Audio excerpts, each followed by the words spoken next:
Oke, selamat sore kawan-kawan semua.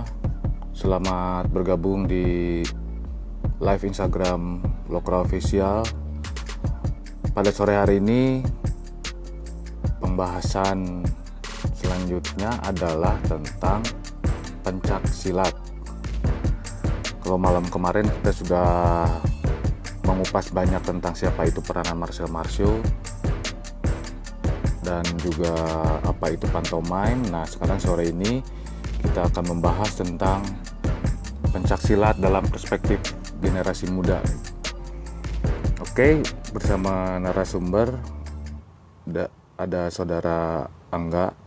Oke, pada sore hari ini saudara Angga sudah bergabung di tengah-tengah kita. Dia juga salah satu anggota delegasi pencaksilat Indonesia waktu pengajuan pencaksilat ke UNESCO ya enggak, yang sebagai apa warisan budaya tak benda itu. Ya, waktu Ya. pengajuan Tahun berapa itu? 2019 ya? kalau pergi ke sana tuh waktu itu 2017. Oh, dari 2017 dan prosesnya sampai dikukuhkannya tahun 2020 kemarin ya. Bulan Ya, apa? 2019 2020 sih? 2019 kemarin. 2019. Oke, Ya, enggak. Gue pengen ya. tanya nih enggak tentang pencak silat yang dalam kacamata lu pencak silat itu apa sih?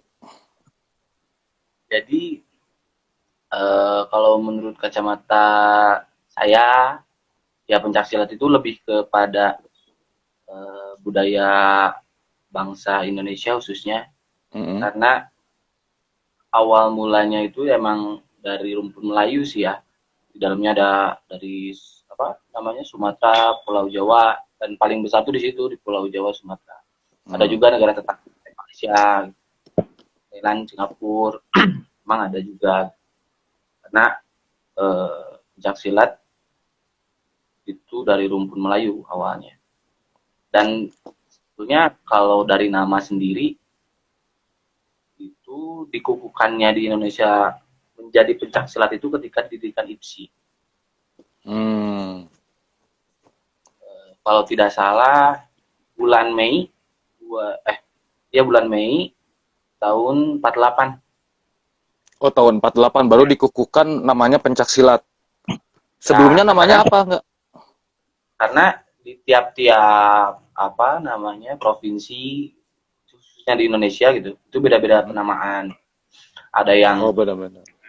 mengatakan itu sile yang dari Sumatera, Pulau Sumatera, yang Jawa juga, Jawa Barat khususnya ada ulin, herei, usik, Hmm. ameng, maenpo, baru pencak. Nah, terus di Jawa bagian tengah dan timur itu biasanya disebutnya pencak pakai K.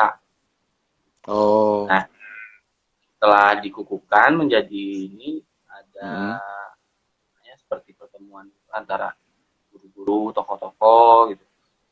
Silat khususnya ya dikukuhkan menjadi pencak silat.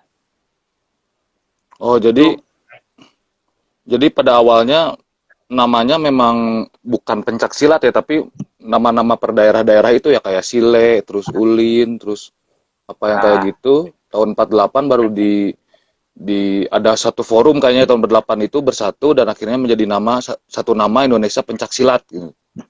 ya jadi IPSI masuknya. Oh, IPSI. Jadi Nah, terus dirikannya IPSI gitu. Jadi organisasi yang mengatur, jadi organisasi yang eh, apa namanya mewadahi pencaksilat ini. hmm, oke, ada nggak sih nggak aspek utama yang aspek-aspek lah, aspek-aspek atau unsur-unsur yang ada di pencak silat ini gitu? Ada Apa itu? jadi di dalam pencaksilat itu ada 4 unsur yang apa sebutnya itu jadi bagian gitu, bagian dari pencaksilat gitu. Eh, Satu spiritual, dua ada seni, hmm. ketiga ada tadi, Tiga keempat apa? olahraga, ketiga bela diri. Bela diri. keempat olahraga. Nah, Olahraga. itu unsur apa namanya yang lumrah dalam pencaksilat. Oh, jadi ada unsur-unsur dalam pencaksilat itu ada spiritual, seni, bela diri, dan olahraga. Itu Ya, itu dalam satu, misalkan dalam satu apa ya, dalam satu aliran gitu. Itu pasti keempat unsur itu ada gitu. ada. Jadi karena kan pencaksilat itu di dalamnya itu ada ya tadi mental spiritual tadi yang berhubungan langsung dengan antara kita dengan yang di atas, kita dengan sesama, bagaimana tata caranya antara hormat, patuh kepada guru, taat kepada Tuhan. Gitu. Nah, keduanya ada ini karena pencaksilat itu identik dengan seni khas dari Nusantara. Ada unsur musiknya di situ, ada unsur mentalnya gitu, dan banyak lagi gitu. Terus yang ketiga itu ada bela diri karena pencaksilat itu merupakan gambaran membela diri kita, gambaran bela diri. Ada unsur-unsur tentang teknik serang bela, tentang bukaan, banyak juga. Nah, keempat ini ada olahraga. Nah, olahraga di sini itu sebetulnya ada yang mengatakan itu sebagai prestasi gitu karena sekarang pencaksilat sudah go internasional, juga pencaksilat dipertandingkan di tiap-tiap event, juga pencaksilat bisa menjadi jalur prestasi bagi teman-teman atau adik-adik yang ingin masuk sekolah. Ada nih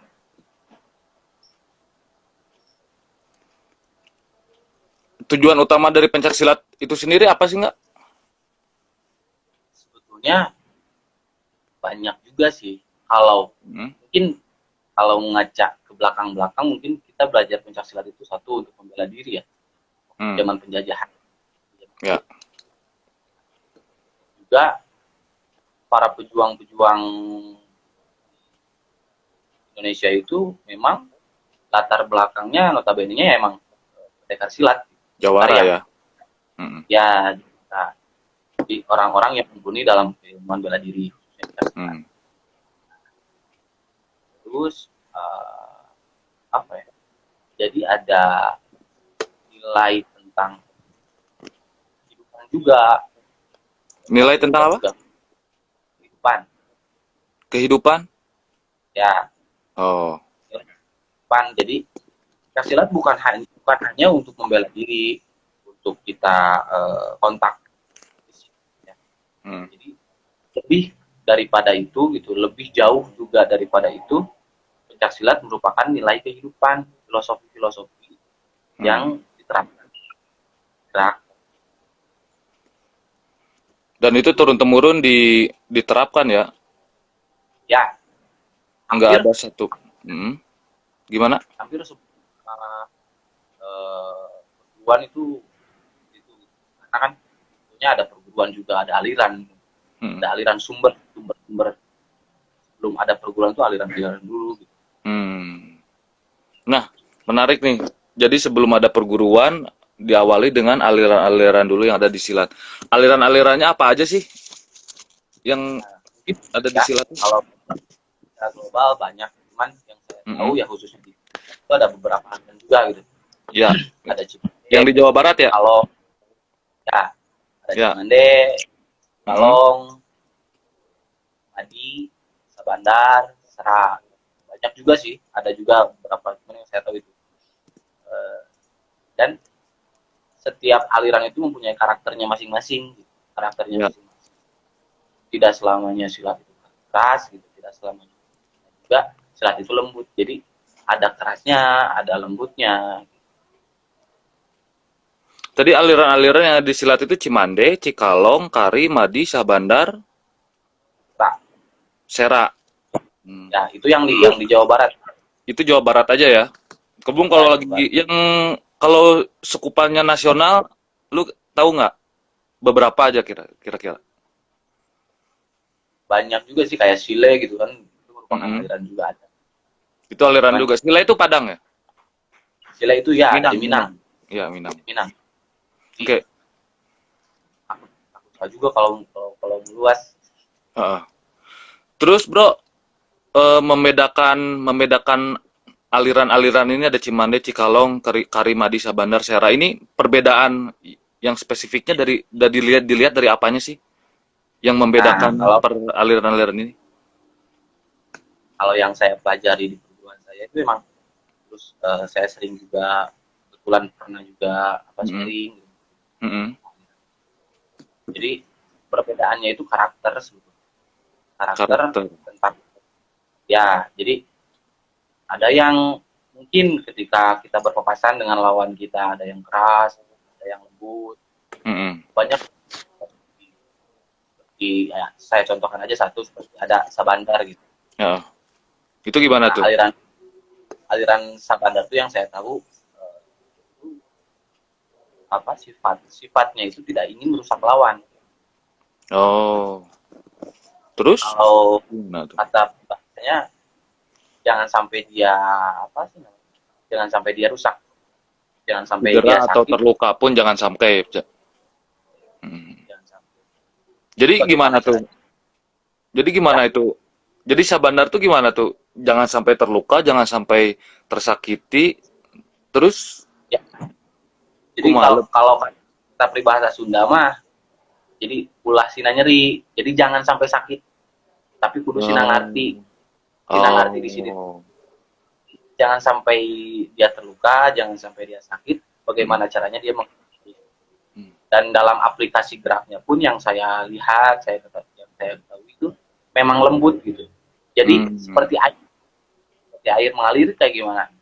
Air hmm. mengalir. Jadi kita tidak memfokuskan untuk menyerang dia, tapi bagaimana Oh, caranya menggunakan tenaga dia untuk menyelamatkan dia. hmm. Terus si aliran-aliran ini lebih masuknya kemana pada pada perkembangannya gitu ya? Dia lebih tetap bela diri pastilah ya. Tapi di aliran-aliran ini ada seninya nggak sih? Ada unsur seninya Sebetulnya, juga. sebetulnya unsur seni itu dimasukkan.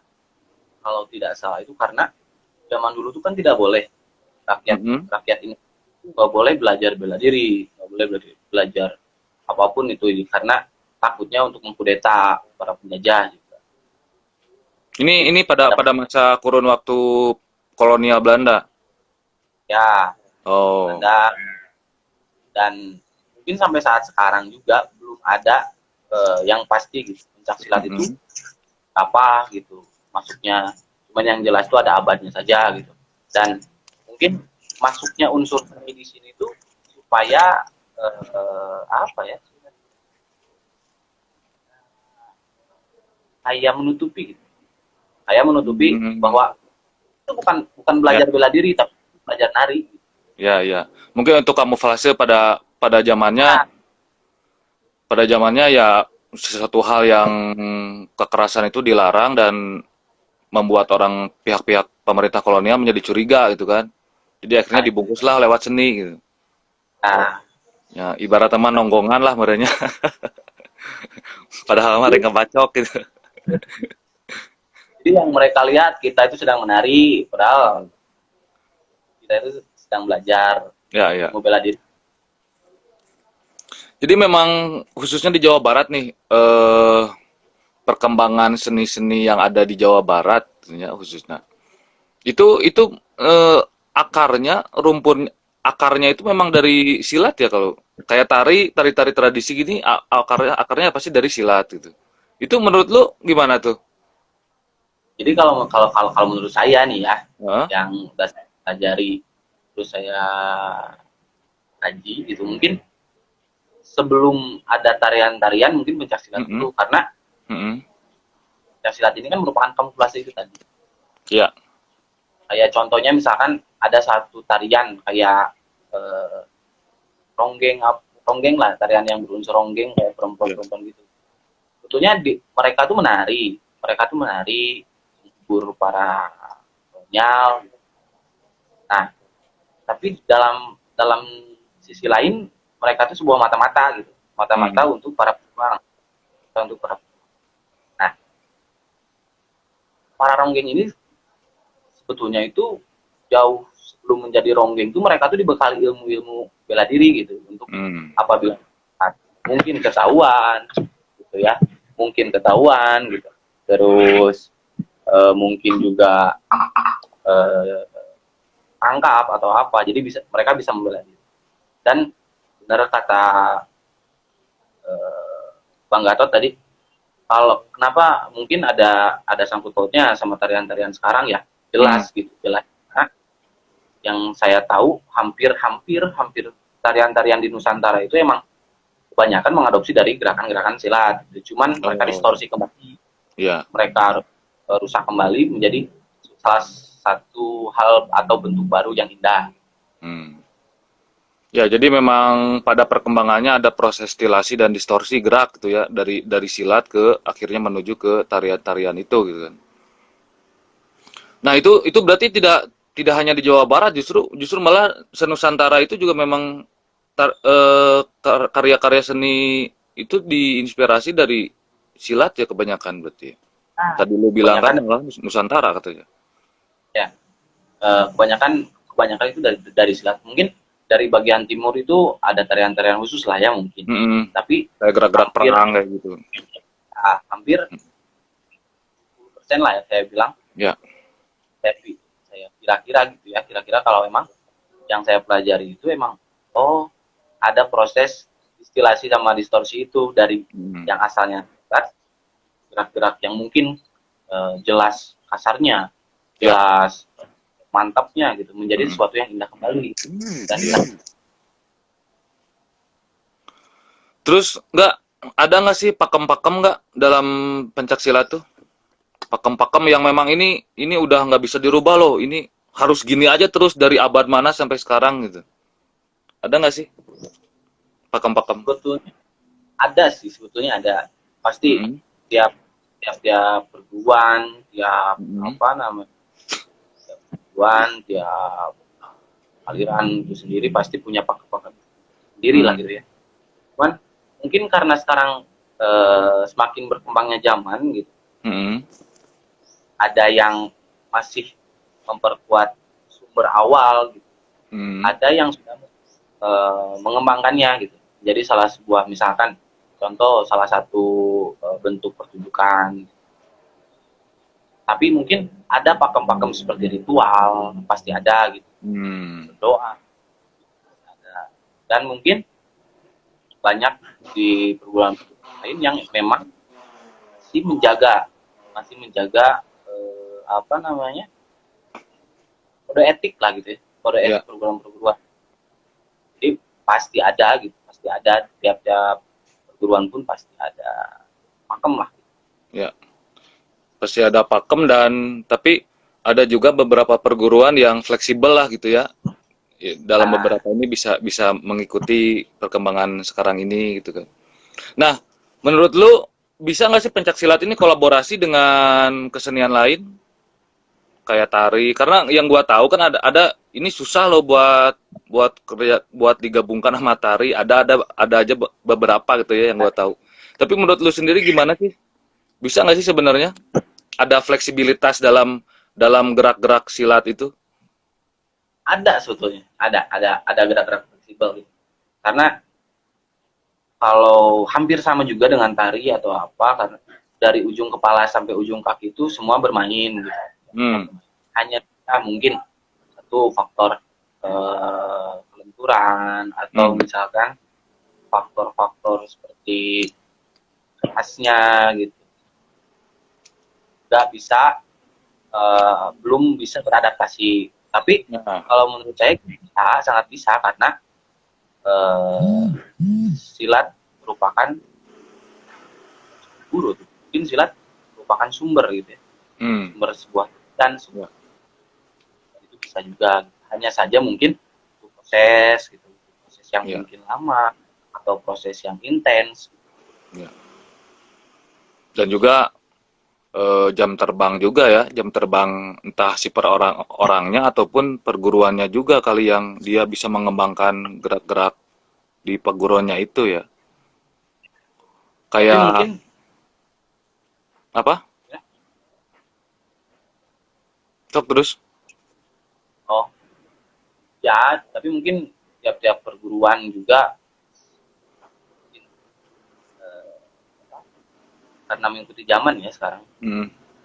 Mereka fleksibel gitu, kebanyakan fleksibel. Hmm. Kan Dari mungkin ya. dalam segi sebuah apa ya, tunjukkan lah gitu ya. Kalau kata Ya. orang Sunda bilang ayat tinggalin gitu, kayak Ya. rasa kenen, ayat ngikutin. Ya.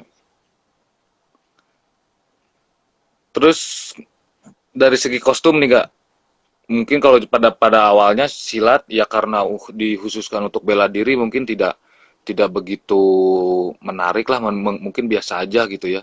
Tapi seiring berjalannya waktu karena silat ini akhirnya ada fleksibilitas untuk masuk ke dunia pertunjukan, akhirnya kan kostum pun harus dirombak gitu dan ada inovasi-inovasi gitu. Menurut lu gimana nih? Kalau dari kostum justru gimana nih? Kalau dari segi kostum sih sebetulnya sah-sah saja gitu. Hmm, Selama tidak terlalu apa sih namanya? Tidak terlalu terkesan dibuat-buat gitu. hmm. Terlebih teuing gitu nya. Ya ngalah gitu. Gak lebay gitu. Tapi kalau untuk menunjang misalkan salah satu pertunjukan gitu, itu sah-sah Hmm, saja gitu. Ya, hmm, karena banyak faktor-faktor lain gitu ya penunjang seperti mungkin kalau pakaiannya selalu gelap ketika kita masuk ke ruang pertunjukan kayak kita tembak lampu hmm, atau secara bentuk gitu mungkin kurang terlihat hmm. ada Jadi ada bias. ada lah kostum itu. Ya. Terus gak eh yang namanya pencak silat kan tadi juga lu sebutin kan ini masuk ke dalam sejarahnya juga kan masuk ke mereka ikut berjuang gitu kan. Nah, ketika perjuangan itu kan otomatis lah ada masuk ke ranah-ranah hal yang sensitif gitu kan. Nah, si pencak silat sendiri ini sempat digunakan nggak sih sama entah sama siapa gitu untuk sebagai sarana berpolitik gitu? Si pendekar-pendekar ini diarahin buat ngedukung untuk berpolitik itu masuk ke partai ini atau gimana gimana sempet nggak lu dengar kayak gitu? Ya, ada mungkin ada banyak juga sih banyak Mm-mm. gak banyak sih mungkin ada beberapa karena kan mungkin sekarang sekarang ini ya politik di kita tuh sedang ini gitu mungkin bisa jadi gitu ajang ajang gandengan untuk berpolitik bisa jadi gitu terus Hmm. banyak banyak juga memang yang dari politik itu sendiri terbalik gitu jadi mereka yang apa jadi salah satu pimpinan contohnya gitu pimpinan Hmm. ruan pimpinan salah satu Oh. organisasi dari Hmm. politik karena mungkin secara ilmu pemerintahan kita itu perlu sharing gitu karena mungkin nggak menutup kemungkinan gitu kalau silat nggak bekerja sama dengan mereka mungkin bakal itu aja gitu nggak akan Hmm. berkembang terlalu pesat pasti ada hubungan politiknya di situ gitu Hmm. gimana caranya supaya diterima dengan eh, apa ya diterima oleh masyarakat umum gitu apalagi kan sekarang silat sudah go internasional gitu sudah hampir lebih dari 50 negara yang mengikuti silat dunia dan udah masuk juga gitu udah masuk Asian Games udah masuk SEA Games sama mungkin ke depan mudah-mudahan bisa masuk Olimpiade juga. Dan lu melihatnya fenomena pencak silat di ranah politik itu ya sah-sah aja gitu ya. Udah lumrah lah gitu. Ya lumrah-lumrah saja sih sebetulnya. Cuman ada aja gitu ada yang memang saya nggak mau gitu politik politik saja gitu kita saja karena eh, terkadang gitu budaya atau ya mungkin silat atau mungkin yang lain juga gitu malah dipakai sebagai ajang dia nebeng gitu Ya, dia nebeng untuk misalkan cari suara gitu ya. atau Ya karena Yang gua tahu nih masa pencak silat itu kan gila ya, banyak banget ya. Satu perguruan aja udah bisa berapa, apalagi ini se-Nusantara atau se-Jawa Barat gitu. Kan untuk mendulang suara dalam kampanye kan lumayan tuh. Tapi ya bagi lu sah-sah aja ya.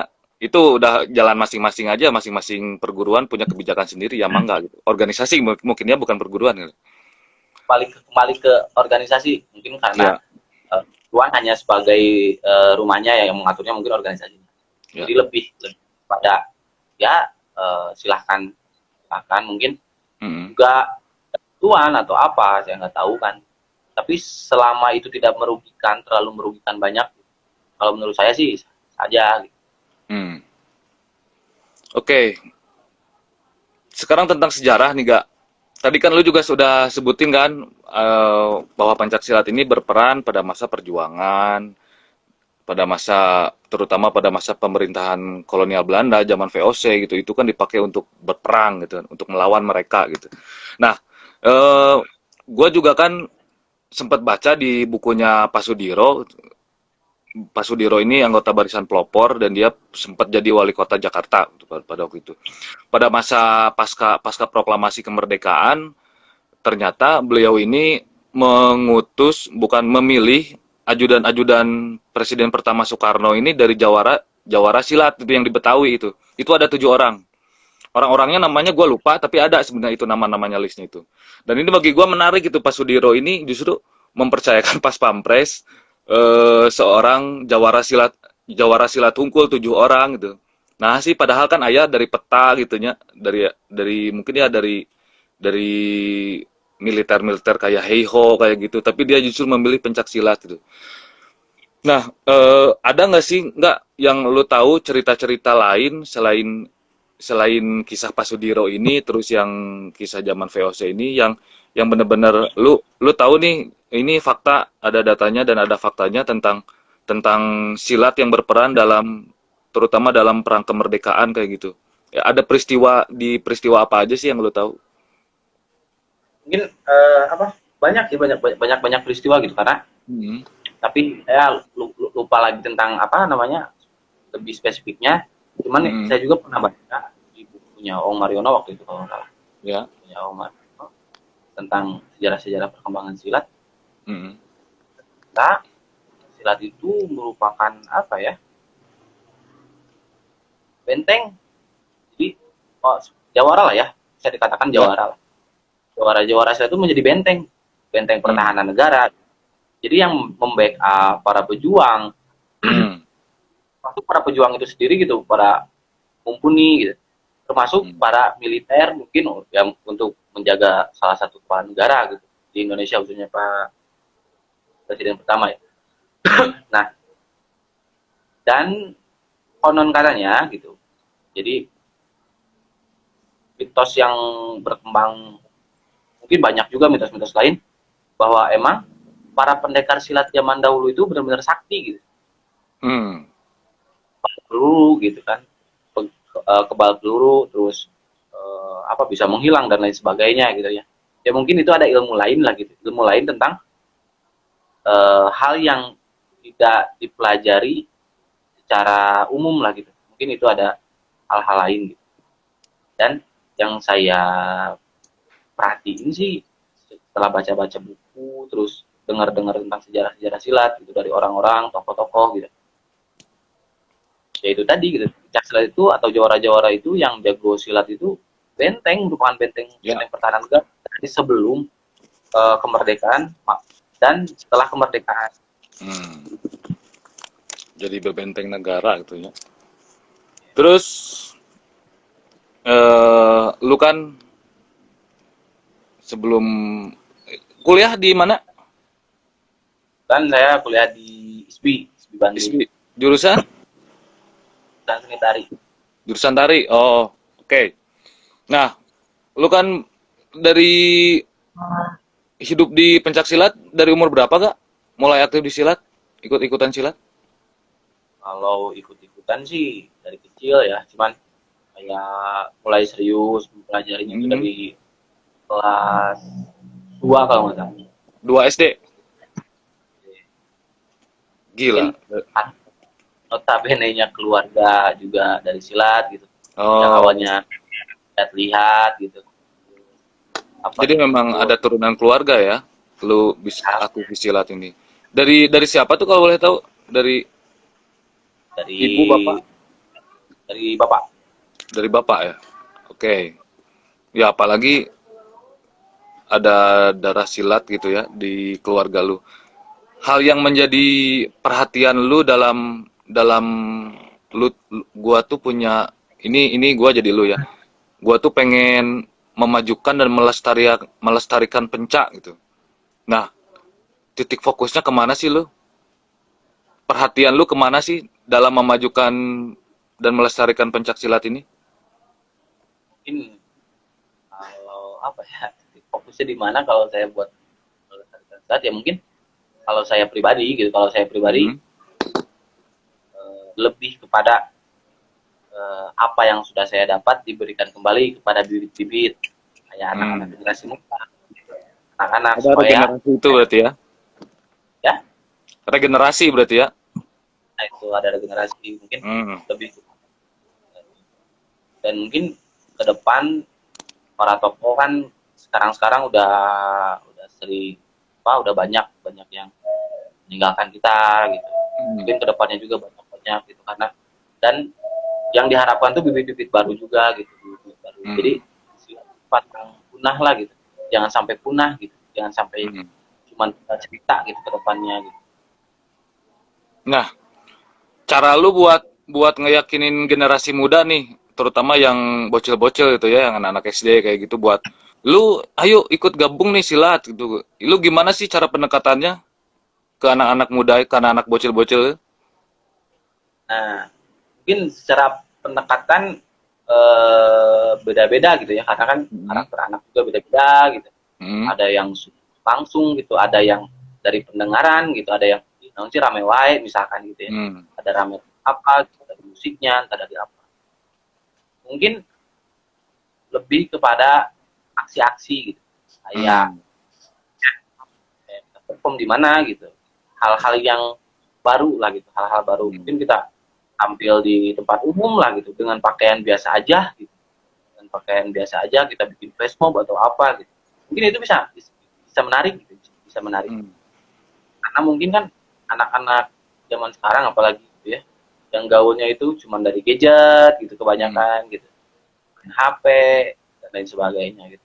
Mungkin lupa-lupa juga gitu bahwa oh ternyata ini, malah ada yang memang tidak tertarik sama sekali gitu. Saya pernah tanya gitu karena dia anak punya bakat gitu, bela dirinya juga bagus gitu.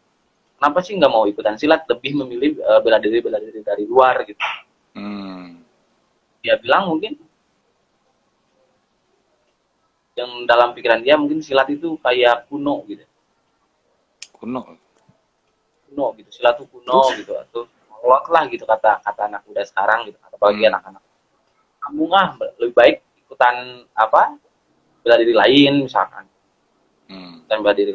Nah sebetulnya ini yang jadi tantangan generasi muda sekarang gitu, gimana caranya di zaman milenial sekarang itu banyak hal-hal baru atau terobosan baru untuk memperkenalkan kembali pencak silat. Ya. Karena memang iya kalau dulu gitu ya, dulu belajar belajar silat nggak bisa setahun 2 tahun gitu, mungkin Hmm. bertahun-tahun. Itu Ya. pun mungkin hanya beberapa jurus gitu. Kan Ya. mungkin sekarang ada sasaran tertentu, mungkin sebagai sarana prestasi misalkan.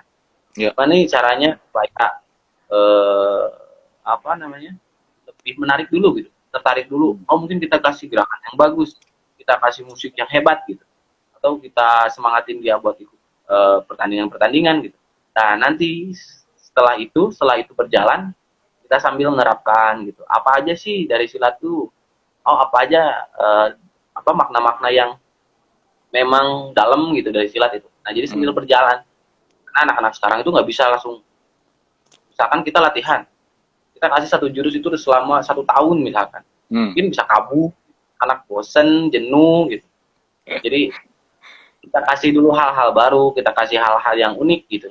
Ya. Nah, Istilah mah seperti dibebenjokkeun heula nya. Nah, itu. Jadi kayak praktis aja gitu. Kita belajar silat praktis aja gitu. Nah, nanti ketika kita berjalannya waktu, kita berikan kembali hal-hal yang emang apa makna yang dalam gitu dari silat. Takutnya ketika dikasih makna dulu atau dikasih apa dulu gitu, dia tahu-tahu kabur atau tahu-tahu apa jenuh mungkin, gitu-gitu wae misalkan gitu. Setahun gerak cuman nonyok misalkan gitu. Kita kasih aja dulu buat dia, motivasi buat dia. Oh, saya bisa nih gitu. Nah, kita baru sedikit. Itu, Bang. Ya. Terus melihat realita pencak silat di Indonesia sekarang gitu ya. Udah sejalan gak sih sama keinginan para leluhur yang di silat itu? Menurut lu aja. Kalau dibilang sejalan, mungkin sejalan. Kalau dibilang enggak, ada beberapa juga mungkin yang enggak. Karena ada sisi positif negatifnya juga ternyata ketika kita memperkenalkan hal-hal yang baru seperti untuk pertandingan doang nih. Suatu saat ditanya, kamu di perguruan dapat apa aja? Ya itu, gitu. Misalkan gerakan itu, bukan lebih kepada maknanya. Gitu. Jadi kan daripada itu bahwa saya pernah nanya, silat itu merupakan kehidupan gitu. Prinsip hidup, sebenarnya prinsip hidup gitu. Silat itu prinsip hidup. Makanya apa sih sekarang orang-orang malah ada yang tertarik, ada yang enggak. Hanya saja mungkin sekarang kalau dibilang banyak ya banyak. Banyak. Saya bilang hampir 60% lah. 60%. Itu se Indonesia tuh. Ya, orang-orang Indonesia udah Jawa Barat aja. Indonesia. Ya, udah mencintai karena silat. udah masuk ke sekarang silat ini semenjak disahkannya oleh UNESCO sebagai warisan budaya tak benda ya. Itu berarti kan pergerakannya ya sosialisasi tentang silat kan lebih masif pasti harus masuk ke sekolah-sekolah kayak gitu kan. Nah, bisa diceritakan nggak proses lu kan terlibat tuh, lu pasti walaupun ya misalkan ada yang bersifat rahasia, inconfidental atau gimana, pasti lu tau lah gitu ada proses-proses tahapan-tahapan awalnya. Itu lu bisa cerita di sini nggak tentang pengalaman lu selama proses ikut dengan Bapak lu mengajukan pencak silat ke UNESCO sebagai warisan budaya tak benda itu, dan akhirnya kita harus bagi dua sama Malaysia ya pengakuannya tuh. Jadi ya kalau secara perjalanan untuk diajukan kepada UNESCO memang udah jauh-jauh hari gitu diperhitungkan sama pemerintah gitu. Malaysia sudah ngotot untuk mengajukan itu. Nah, ternyata tidak bisa dipungkiri juga bahwa memang Malaysia juga ada gitu, ada di situ. Gitu. Karena kan silat itu sendiri kan berawal dari rumpun Melayu. Cuman kalau di Indonesia kan yang lebih berkembang pesatnya itu di Pulau Sumatera sama Pulau Jawa. Nah, kalau secara perjalanan tuh sebetulnya banyak yang bilang bahwa memang pencaksilat itu pendek waktunya gitu, tidak terlalu lama.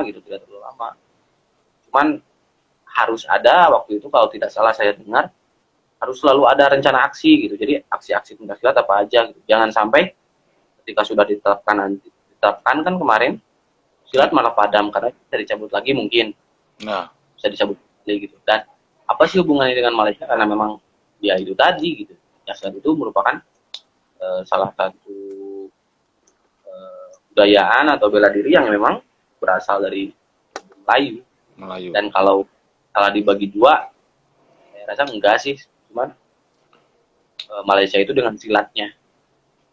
Oh, berarti ini secara keseluruhan dulu gitu ya, pencak silat.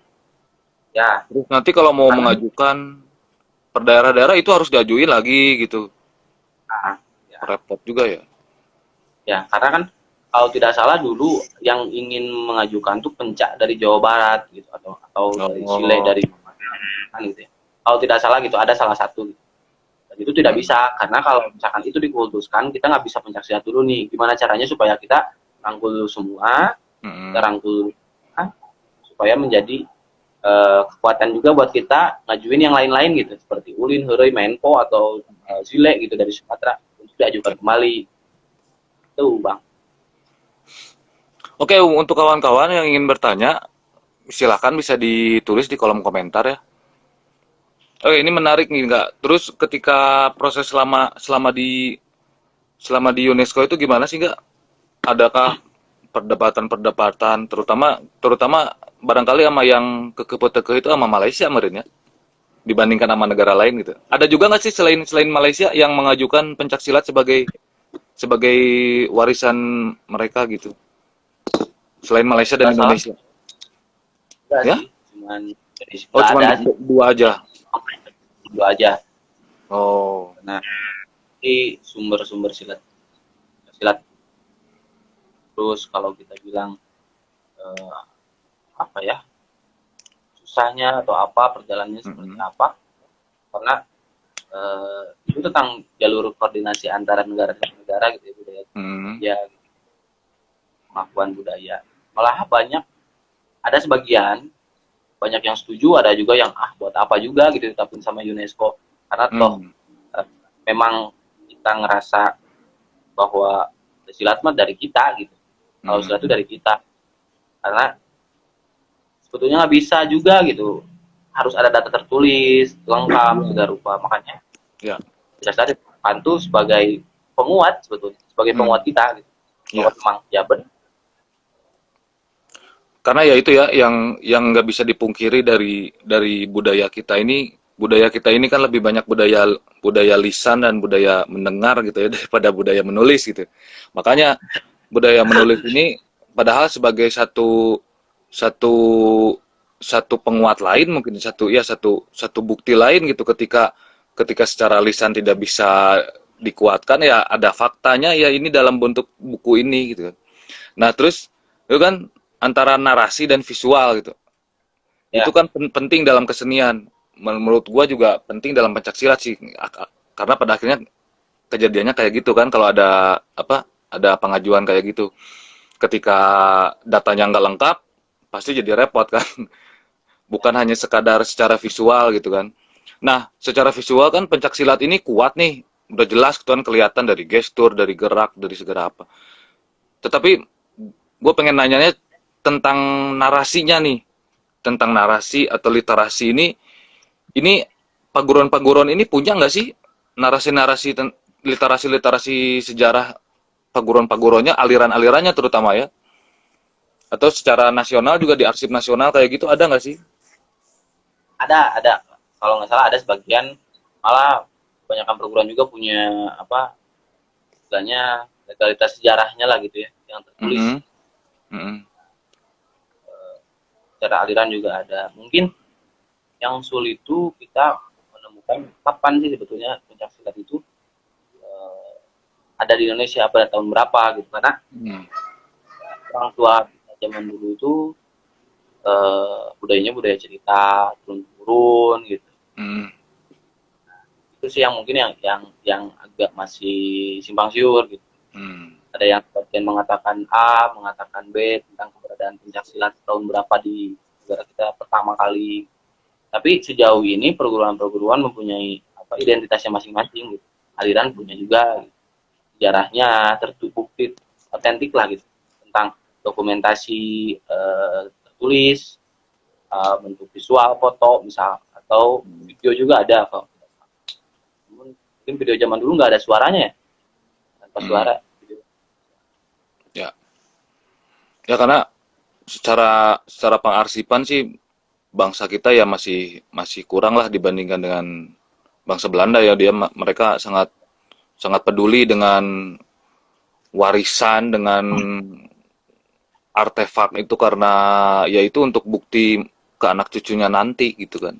Dan ketika mereka ambil artefak-artefak yang ada di sini, ambil diboyong ke Belanda, itu ya supaya lihat tuh bangsa Indonesia kan nanti pasti kelimpungan tuh buat nyari-nyari masa lalunya gitu. Karena ada di gua gitu, ada di Belanda. Gitu. Ya, itu strategi yang cukup unik menurut gua. Gitu. Nah, terus tapi sempat pencarian data ini entah entah organisasi entah entah paguron gitu ya, nyari sampai ke Belanda gitu, nyari arsip paguron gua nih, aliran gua nih, sempet nggak nyari-nyari kemana gitu ke negara-negara mana? Kalau tidak salah saya sempat dengar gitu, Mm-mm. ada aliran yang memang diakuinya sebagai dari negara luar gitu. Karena Mm-mm. dulu ada orang Indonesia yang mengajarkan di sana, Mm-mm. dan karena kita tidak diperhatikan pada zaman dulu gitu. Kalau tidak salah dengan serah gitu, malah sampai sempat kami juga gitu kalau nggak salah ya. Hmm. Mungkin kalau arsip-arsip karena udah damai mungkin ya, jadi Heeh. banyak juga yang saling tolong menolong. Malah kalau dihubungkan dengan Belanda gitu, pencak silat memang berkembang juga di Belanda gitu, berkembang besar Hmm. lah gitu. Oh, Orang-orang perkembangan silat di Belanda juga baik ya? Ada juga di sana ya? bagus-bagus juga gitu. Terus Oh. minat juga banyak dari orang tua. Ada Mm-mm. beberapa perguruan besar di Jawa Barat, Mm-mm. Sumatera kalau nggak salah, Jawa Timur, Jawa Tengah juga banyak yang berkembang di sana gitu. Ada cabang-cabang Hmm. negeri gitu. Mereka buka Ya, cabang di luar negeri ada juga ya? Kayak paguron-paguron apa sih kalau boleh lu sebut gitu? Kira-kira yang kalau lu tahu? yang tahu sih Heeh. Panglipur itu Panglipur. yang berkembang, terus Mandi Buddha, Mm-mm. Indonesia, Tapak Suci, Tepuk Merpati Suci. Putih banyak, Banyak ya. Merpati Putih. Oke. Oke. Malah banyak banyak. Mm-mm. Terus lu melihat perkembangan silat ini sekarang gimana sih dengan setelah setelah selesainya katakanlah tugas ke UNESCO udah selesai nih. Sekarang kan justru kan balik lagi ke Indonesia kan setelah setelah adanya pengakuan itu justru bukannya santai menurut gua malahan harus lebih dipres lagi gitu kan. Jangan sampai benar-benar ya entah bisa dicabut atau enggak si itu si siapa si gelar warisan budaya tak benda pada pencak silat itu. Nah, sejauh ini lu melihat usaha lu yang udah dilakukan ketika pasca UNESCO itu gimana? Sebetulnya kalau masalah berjuang, kita semua berjuang gitu ya. Mm-mm. Karena nggak mungkin uh, pemerintah kita bisa mengajukan kepada UNESCO bahwa pencaksilat dari kita kalau tidak ada budayaannya atau Mm-mm. bentuknya gitu. Tidak ada Mm-mm. bentuknya, gitu. Ada wujudnya. Terus apa namanya? Semua bekerja juga gitu. Semua bekerja. Baik itu perguruan tanpa disadari gitu. Karena kalau tidak ada mereka mungkin pencaksilat gak bukan apa-apa gitu. Mm. Karena pencaksilat itu hidup dari perguruan-perguruan, aliran-aliran gitu. Kalau nggak ada perguruan-perguruan, ya nggak akan ada kalau menurut saya Ya. gitu. Mungkin hanya orang-orang tertentu juga. Terus kalau masalah dikaitkan dengan sekarang ya, ya kita tinggal tinggal apa namanya? Kita tinggal memelihara. Ya. Kita tinggal melanjutkan sama saya juga, generasi di bawah saya atau di atas saya juga mungkin harus lebih kembali peduli Ya. ya, sampai suatu saat nanti kita belajar atau mempertanyakan sejarah pencaksilat itu ke negeri orang gitu. Mm. Karena memang orang-orang asing itu lebih apa ya, lebih fokus gitu, lebih Fokus. benar-benar eh, Perhatiannya lebih besar gitu ya dia mereka tuh. besar, lebih fokus belajarnya gitu, Ya. lebih teliti seperti kenapa kaki rapat dengan bumi, kenapa tangan harus begini, kenapa ini harus begini, kan nggak Hmm. bisa nah, dari sananya gitu gitu. Ya. Karena harus ada bentuk juga kalau kita mengajarkan dengan orang luar gitu. Ya. Mereka tuh mungkin ini yang jadi PR buat generasi sekarang, mumpung masih ada para tokoh gitu, yuk kita rajin nulis tuh supaya masa suatu saat kita nanyain kenapa ya pasang silat itu seperti ini, atau kenapa ya kuda-kuda silat seperti ini tuh ke negeri orang gitu. Jangan sampai seperti itu. Jadi Ironis. ya ini PR buat generasi muda, belajar kita tulis, kita belajar buat dekat dengan orang tua gitu. Mungkin ada kakek, saudara atau apa yang tidak terekspos, ternyata beliau merupakan ahli atau bisa mungkin ada sedikit-sedikit yang bisa diberikan, Ya. entah itu sejarah atau keilmuan. Itu sih lebih kepada situ. Jadi generasi muda sekarang harus mulai rajin nulis. Ya. Ya, dan yang penting juga kan buat kemajuan pencak silat ini kan ada kolaborasi gitu, kolaborasi dengan berbagai dengan berbagai dengan berbagai dengan berbagai bidang gitu kan, kayak kayak kayak jurnalis, terus penulis ataupun arkeolog, antropolog semua gitu. Itu juga kan bisa menambah kekuatan buat pencak silat itu sendiri gitu. Karena yang selama ini kan yang gua rasakan, yang gua tahu nih, kadang seniman-seniman ini susah gitu kan untuk membuka diri gitu, dan justru ini menjadi kelemahan menurut gua, karena ketika si seniman ini berkaryanya luar biasa tapi karena mempunyai mental dan sikap seperti itu, akhirnya jadi ya tenggelam dan hilang, namanya dilupakan gitu. Nah, ini kan jangan sampai pencak silat pun kejadian seperti itu gitu kan. Makanya gua tuh kan pengennya tuh kayak kita lah, insan-insan seni ini kan mulai banyak rajin membaca, mulai membiasakan menulis gitu kan. Karena jangan sampai ya kayak lu tadi kan disebutin, malah mau nanya gerak aja kita harus lari ke negeri orang gitu kan. Kan jadi konyol gitu kan jadinya. Oke, ada pertanyaan, bagaimana sih generasi milenial hari ini mengenal pencak silat? Apakah hanya sekadar menjadi apresiator atau melibatkan di dunia pencak silat? Melibatkan mereka, gimana tuh, Gak? Oke, dari pertanyaan dari Wang Dihud ya. Ya. Bagaimana sih generasi milenial mengenal pencak silat? Kalau yang saya lihat sih, mereka mulai tertarik mungkin dari nonton dulu gitu ya. Mereka sering menonton video karena benar kata Bang Gato tadi, kalau memang peran-peran dari luar itu sangat berpengaruh, contohnya media gitu.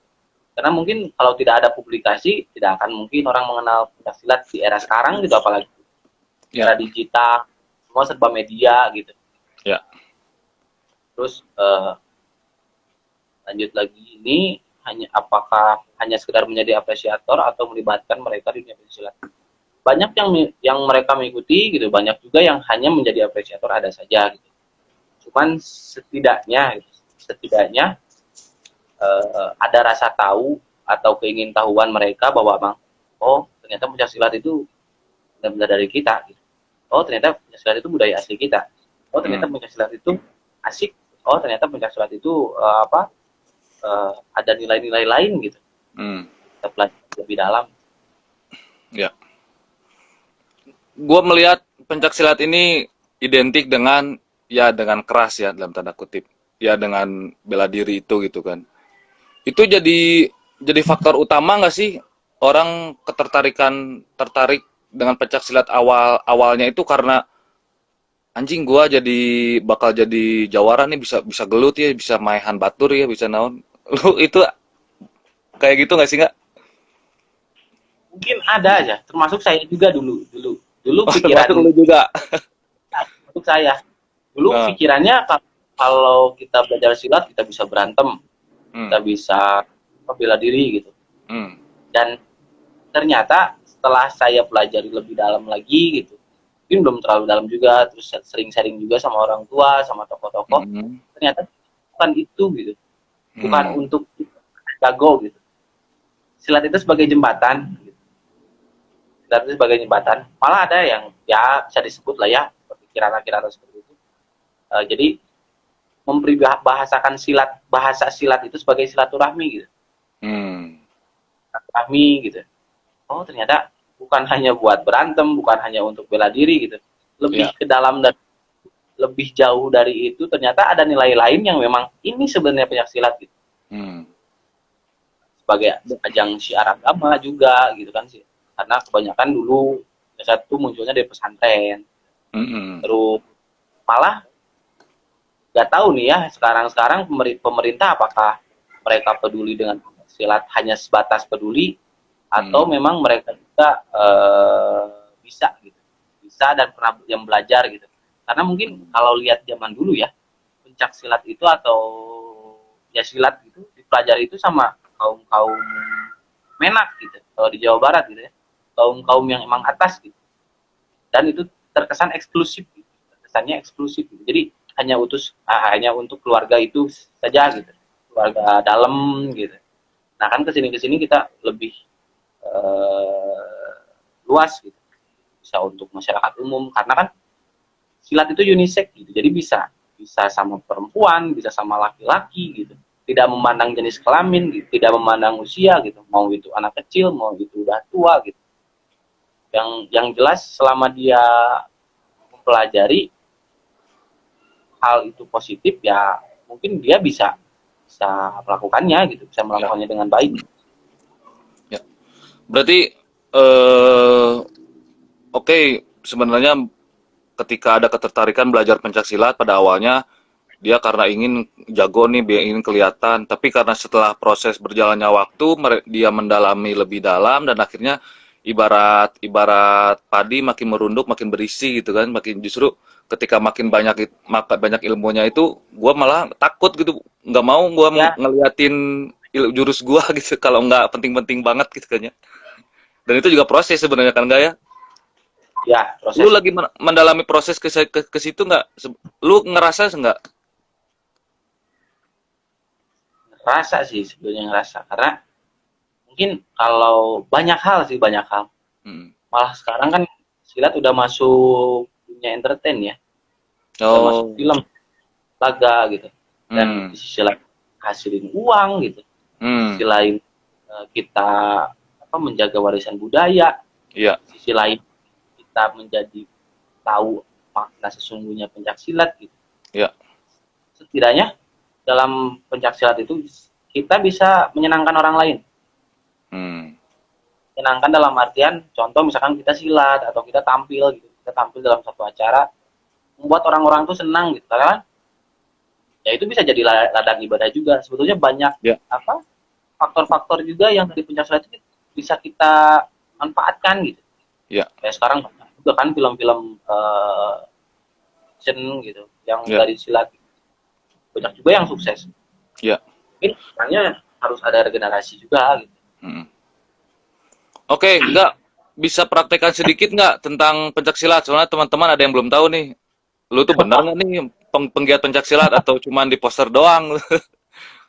Buat ngebuktiin nih ke teman-teman. Dikit aja, ini waktunya 1 menit lagi nih, udah 59 menit.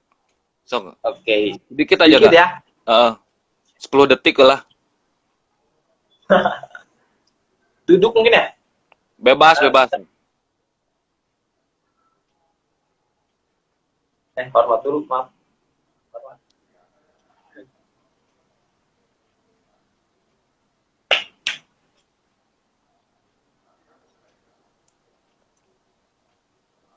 Ya, oke, cukup. Berarti benarnya si Angga emang pencak silat nilai bobodohan. Oke, enggak, terima kasih banyak diskusinya. Selamat Hari Raya Idul Fitri. Mohon maaf lahir dan batin. Salam untuk keluarga, salam untuk Bapak juga. Semoga sehat selalu.